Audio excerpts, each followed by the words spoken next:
कदम उठाएंगे? You know, this is the question. देखिए, जब भी आप मस्तिष्क की बात करते हैं तो आपको ये समझना होगा कि हमारा मानव का जो मस्तिष्क है वो किस तरह से कार्य करता है।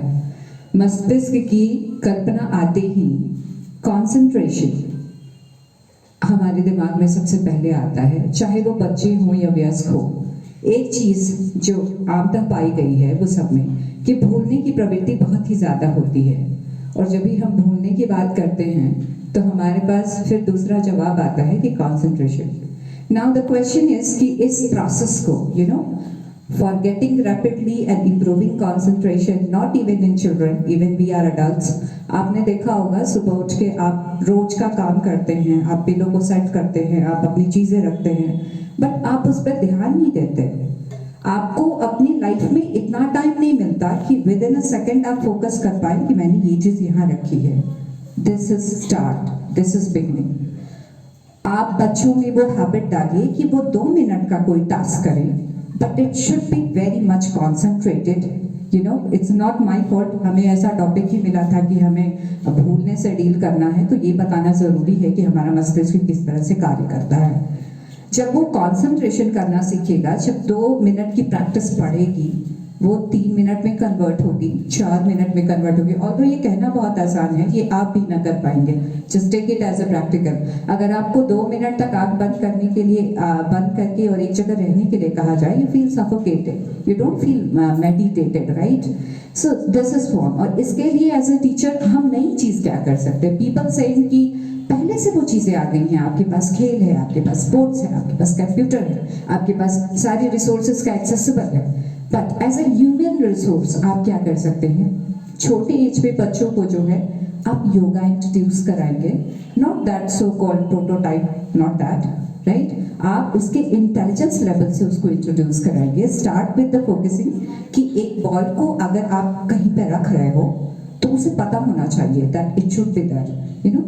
लगातार जब वो उस चीज को करेगा, उसको प्रैक्टिस करेगा, तो ऑटोमेटिकली उसका कंसंट्रेशन पावर बढ़ेगा, सबकॉन्शियस माइंड में वो चीजें रिकॉर्ड होंगी, और जब भी उसे जरूरत होगी वो आसानी से उसको एक्सेस कर लेगा।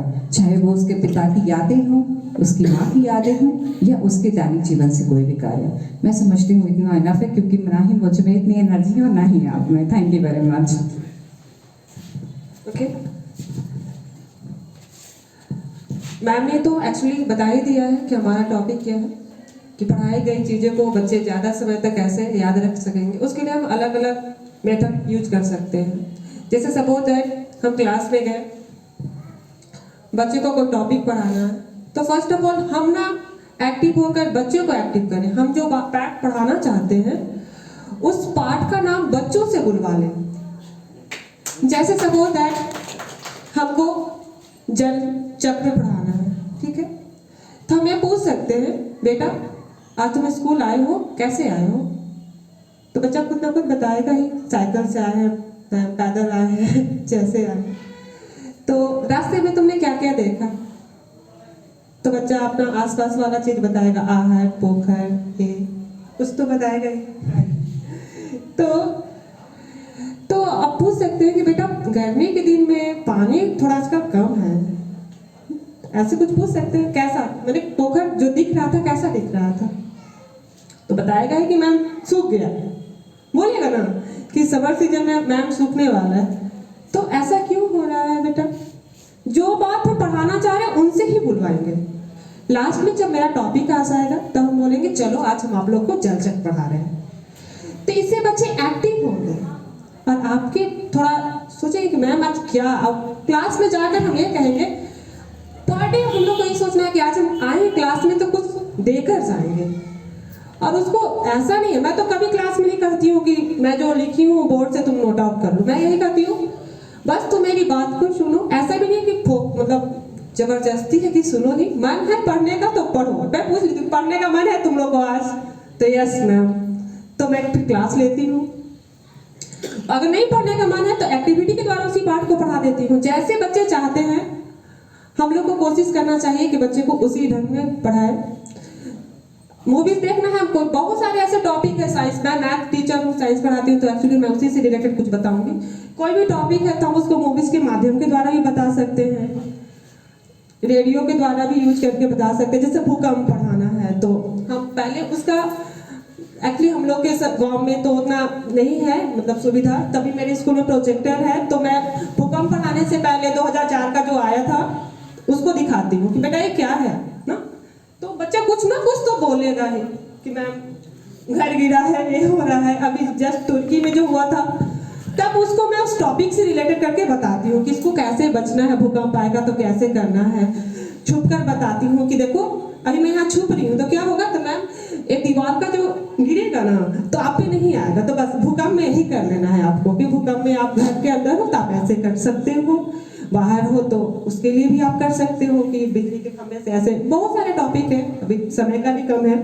और हम लोग का है कि कहानी और कविता ना, जैसे कोई भी टॉपिक है तो हम उसको स्टोरी टेलिंग के द्वारा या फिर कविता के, जैसे बच्चे समझते हैं, पहले है कि किसी भी तरह जैसे बच्चे समझेंगे उसको उसी तरह से समझाएंगे, ताकि और उनको उन्हीं के लैंग्वेज में, जैसे हम लोग का यहाँ उधर मैगी बोला जाता है नबीनगर तरफ, प्योर हम लोग मैगी बोलते हैं, पर उसमें मर्यादा है तो उसी का लैंग्वेज में बोलते हैं कि देखो ऐसे ऐसे हो गया, तो बच्चा समझता है, हंसता है कि मैम आपको ये लैंग्वेज आता है। उन्हें कि आता तो नहीं है, कोशिश करते हैं सीखने का तुम लोग के साथ, तो उसी माध्यम से बताएंगे।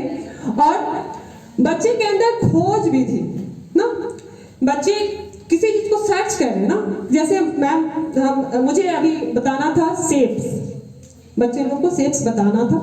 मैं बोली कल तुम लोग को कुछ सामान लेकर आना है, तो क्या लाना है मैम?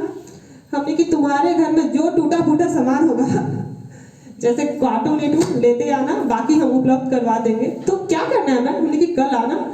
तो बच्चे की जो संख्या 10 थी वो आसपास वाले को ही बता दिए कि कल कुछ होने वाला है स्कूल में, इसलिए चलना है तो देखे क्लास में कि यार तो संख्या तो कुछ ज्यादा ही है, 50-60 बच्चे आए थे क्लास 8 में।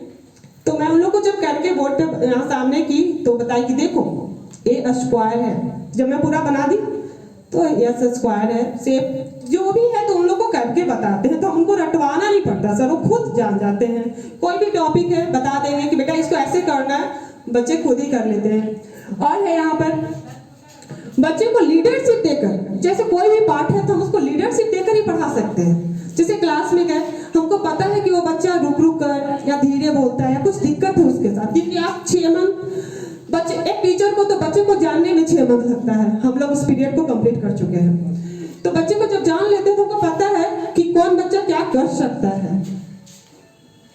तो हमको लगता है कि वो बच्चा पढ़ने में थोड़ा कमजोर है तो उसको खड़ा कर देते हैं और उसके लिए सामने बुलाकर क्लैपिंग करवाते हैं कि चलो इसके लिए क्लैपिंग करो, लीडरशिप की आज का यही करेगा, पूरा पाठ को डील इसी को करना है। तो अपने तरीका से वो पढ़कर रुक रुक कर जैसे भी हो पाता है वो कंप्लीट करता है। और एक पढ़ाने का हम लोग को बीएड में बताया भी गया है कि पहले आप क्लास में जाते हो तो फर्स्ट ऑफ ऑल आप उस पाठ को जोर जोर से बोलकर जैसे पूरा शुद्ध मतलब उच्चारण के साथ बताओगे, उसके बाद बच्चों से पढ़वाओगे। बच्चे जब पढ़ लेंगे तब उसको आप जैसे बच्चे समझते हैं लाइन बाय लाइन, जैसे आपको समझाना है किसी सामग्री का प्रयोग करके, टीचिंग सामग्री का प्रयोग करके आप बताओ। इतना कर लोगे अगर हम जितने भी टीचर्स अगर हम लोग इतना कर ले तो किसी बच्चे को रटने की जरूरत ही नहीं पड़ेगी सर। बहुत सारे टॉपिक है, समय कम है। Thank you sir.